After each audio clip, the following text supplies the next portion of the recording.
Hello, hello, it's me, Arden Lee. I am back today with another video, and today I want to talk about the phenomenon of overconfidence.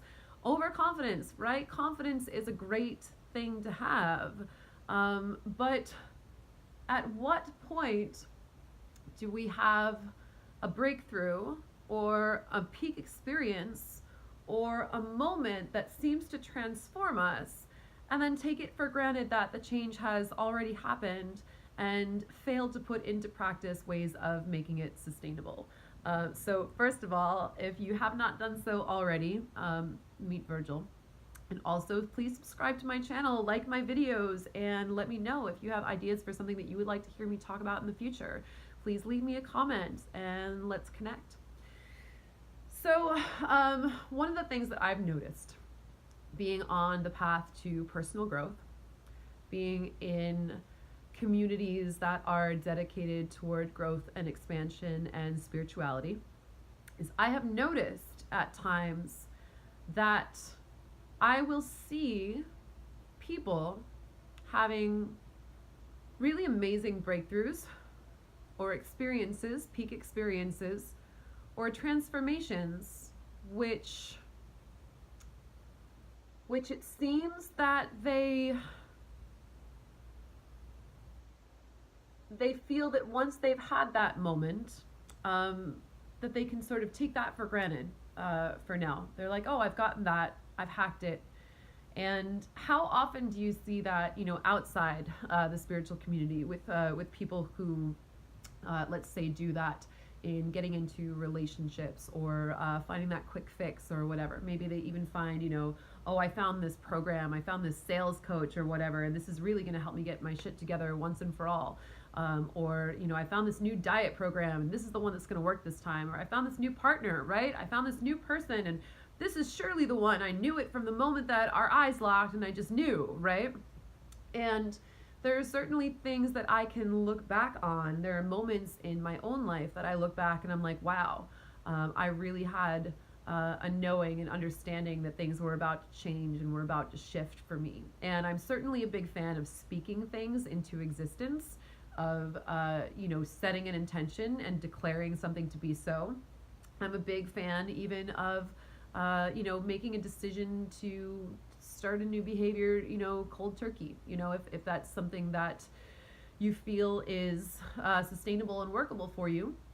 I'm a big fan of that for myself. If it's about ending a toxic relationship, that's always been something that's been very binary for me. And I have that moment, that straw that breaks the camel's back or whatever. And I'm like, okay, from now on, things are different from here on out. And that can often be really effective. But too often, what I see a pattern of a breakthrough moment happening for people where they assume that that means that the work is done. And there's a difference between having that moment and saying, this is a point of no return and things are going to be different from here on out because I am setting that intention for change, versus having a peak experience or a breakthrough moment and assuming that the work is then just done and that you're good now. And now, sure, everything's going to be different, but you don't have to translate that. A really great question that was posed on Facebook recently by my friend Michael Author, who you may have seen our interview together here on my channel. We did a great little interview about how to change your appearance with your thoughts, so check that out if you haven't already. He posed a really great question on Facebook the other day, and he said, what is the difference between mind understanding and body understanding? What is the difference between knowing something in your head and actually being able to implement it? And for me, what I came back to with that response was integration, time to let that belief set and to let it sink in, to let it become more real, to allow it to become habit. They say that forming a new habit takes roughly 21 days, right? So if we want to make sure that, say, we're flossing every morning and evening, let's just take that as an example. If we're going to floss, if we're going to set the intention to floss every day, then we need to make a conscious choice about it for about 21 days, apparently. And after those 21 days have passed, then it's habitual. It's super easy for us to get up in the morning, floss our teeth before we go to bed at night. It becomes something that is actually, in many ways, almost easier to do than to not do, because it sets in, and that's our body knowledge. We can know, trust me, I know in my head that I'm supposed to floss my teeth every day, or I'm at least supposed to floss several times a week. Most of the time, I fail at that because I haven't actually consciously made that decision to take those 21 days and incorporate that habit. There are so many things that I have on my to-do list for making habits out of right now. There are so many things that I know I'm supposed to be doing. But I also understand that until a habit that I am working on becomes routine, I'm going to have limited bandwidth on how many habits I can change all at once. So we see this especially with things like healthy eating, for example. We see this a lot with people who say, well, I know what I'm supposed to do. I know what I'm supposed to eat. I know what I'm supposed to stick to. So I'm just going to do that. And sometimes that can work for us if we're really willing to prioritize that, if we're really willing to make that sort of our number one habit that we're working on. But again, that takes the knowledge and the understanding that we're going to be waking up every day for at least 21 days, and we're going to have that as our foremost focus, because if we don't, then it's going to be incredibly easy to fall back into something else. And I see this happen just really across the spectrum of all possible means of self-improvement. We have that moment of inspiration. Oh my gosh, I was so inspired by this person's talk about running a business that now I'm going to be motivated every day. Well, that's not necessarily the case. That may be the turning point for you. That may be the point where you say, hey, I get it now. Something's clicked for me. So now I'm going to move forward in this vein, and I'm going to stick to that. I'm going to use my willpower to prioritize this thing that I have set an intention around. But it still takes work, and it still takes time. I see people often getting into relationships and having this knowing, speaking about this knowing and just saying, like, I know this person's the one. I know this person is just the one. I just know. And this is where I really encourage people to honor their intuition and honor their feelings, and also to honor that sense of caution, and to say, if this person is the one, if this is the key, then there's no reason to rush things. Then there's no even, like, then it won't be, there's nothing about this connection that will be threatened by taking it easy and making sure that everything is solid. Because there are so many connections that can happen that can feel so real, that are really a combination of dopamine and our love maps, as Dr. Helen Fisher likes to call them. The map that we make of our ideal kind of partner that we're attracted to, that's based on all these qualities that we saw in adults and our parents or our mentors, our teachers, or whatever, as we were growing up, that we formed into this sort of ideal that forms the type or the kind of person that we ultimately fall for. And so many times we can tune into that and say, wow, this is the one, because we've had this incredible peak experience together. We look at the bridge study, you guys. Like, look at the bridge study that oh gosh, who were the researchers? I can't remember their names off the top of my head, but you guys have probably heard this one before. This is about, there's two different bridges, and one's a very steady bridge and one's a very dangerous bridge, and they had a researcher on both bridges asking people who participated in the study and crossed the bridge, asking them some questions or whatever, and then they were allowed to follow up and and like ask the researcher out, or ask the person on the bridge out, or whatever. Point is, on the dangerous bridge, people reported feeling more feelings of attraction to the person that they met on that bridge, and wanting to ask them out for a date or wanting to see them again, feeling that compulsion, right? This is about dopamine, you guys. This is about, if you have a peak experience, what that means is that danger of that rickety, shallow, bridge that you're worried you're gonna like fall to your death, causes you to connect to that sort of peak experience because you're aware of your mortality. And so of course then you're like, oh my God, I feel, because I'm aware of my mortality, I feel more alive, I feel excited or whatever. This is why when I was a dating coach, I used to teach people, like, take someone to a scary movie if you want them to feel more attracted to you, because that adrenaline rushes and they associate it with you, that excitement, and they want that, that feeling, that rush, right? You don't want to actually like endanger someone, hopefully. But I definitely one time, like, got in a car crash in a taxi cab on a bridge, actually, I think it was like either the Brooklyn Bridge or the Williamsburg Bridge when I was living in New York, and I fell for someone like really quickly. It was like the morning after the first time we had sex. Gosh, I'm just remembering this now. This is so many years ago. And I really fell hard for this person because there we were, morning after we slept together for the first time, and we're taking a cab into Manhattan together, and we get into this crazy car accident where there was like a car that was like up on the side of the rail, the median divider or whatever, like that. And we were in a taxi. Luckily no one was hurt or whatever, but it was just a crazy experience.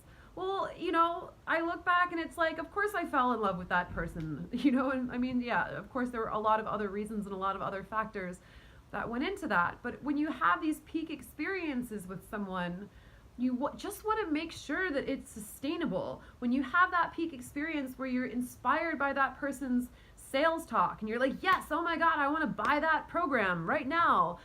I've had that too, where it's like someone inspires that feeling in me. They give me that really good pitch, and I'm sold on the fact that this thing is going to solve my problem or whatever. And maybe it is, if I commit to it and I set that intention and I realize that I still need that time to create that habitual behavior. That's where you can use those moments and they're actually real. Maybe you do say, hey, I had a peak experience with this person. This is incredible. I can't wait to see how this unfolds. I can't wait to spend more time with this person and see how it goes. And we feel that. I know for me, when I feel those feelings, it's always like, oh, wow, something just happened. And of course, because I have so much relationship trauma in my history, like my reaction personally is rather than being like, wow, this is the one, my reaction is usually like, oh God, don't hurt me. Like, oh God, what's going to happen? Like, could this be the one, or is this, or am I going to get hurt really badly? I wrote my song, like, if you guys don't know my band, Arden and the Wolves, like, I write songs, and my song, The Death of Me, opens about that kind of a situation where I have a peak experience with someone and I'm like, oh my gosh, this person is either real, this is either this is the thing, or I'm gonna get horribly hurt and let down because I've had a peak experience. I have had an instant connection, and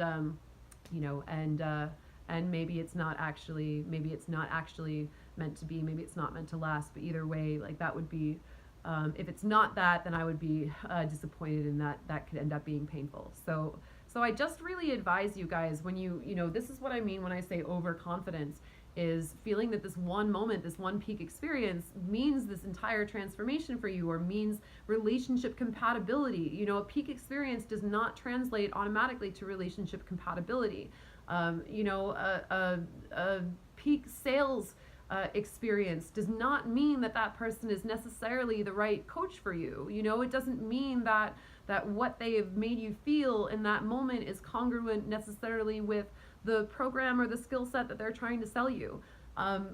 It can, and oftentimes when anything that is that big change is often preceded by a peak experience where we get that knowledge. Even starting like new healthy eating habits, and we're like, I'm finally done with it, I know what I'm supposed to do, I'm going to turn this around, but we still need the time for that mind knowledge to sink in and to become integrated body knowledge. And for that to happen, we need time, and we need integration, and we need a commitment to making those things work, and we need a commitment to really exploring and discerning for ourselves whether whether this is that relationship that we're thinking it is, or whether this is the coach that is really compatible to work with us. You know, when I chose my coach, Adam Lyons, the peak experience I had was actually with a different person, with a different, an entirely different series of events that made me realize how much I wanted to add more structure to my business and have more business support and mentorship. But when I realized that that was what I wanted, I didn't immediately go with the person, or it was actually a kind of a combination of two different people who inspired this moment in me. I took my time and I said, okay, I've opened up a chunk of understanding about what I need and how this works going forward, but I want to make sure that the source I'm choosing is the one that is right for me. You know, I want to take my time.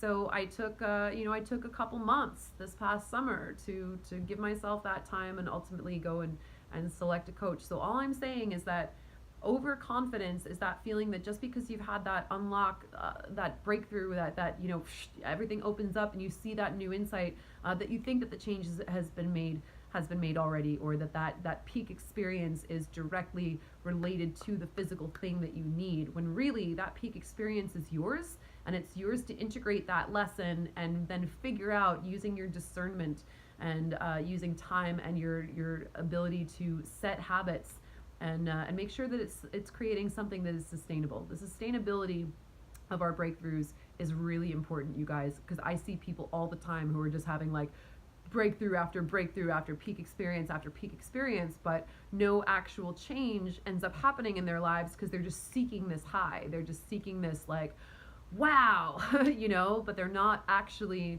allowing that to affect the way that they live their day-to-day lives. In many ways, they're ignoring what's going on in their groundedness, in their 3D reality, and they're just kind of escaping that to seek more and more expansion. So as my friend Catherine Bird says, you can't just keep opening. You can't just keep opening. And your peak experiences are wonderful. You deserve to have them. But really, the test of time is what is going to show if you're able to integrate them into your lessons and move forward. That's why journeys take time and healing takes time, because we can't just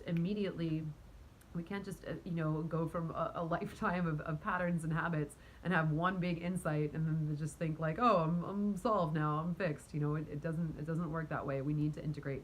So please integrate, because I'm tired of seeing so many people just post things, like every week it's like a new thing, but their lives never change. But it's also none of my business. So I'm going to let them do their thing. I'm just going to make a video to you guys, and I'm going to say, take care of your integration, take care of your habits, create a life that is sustainable for yourself out of those lessons. Thank you once again for tuning in, and I will see you next time.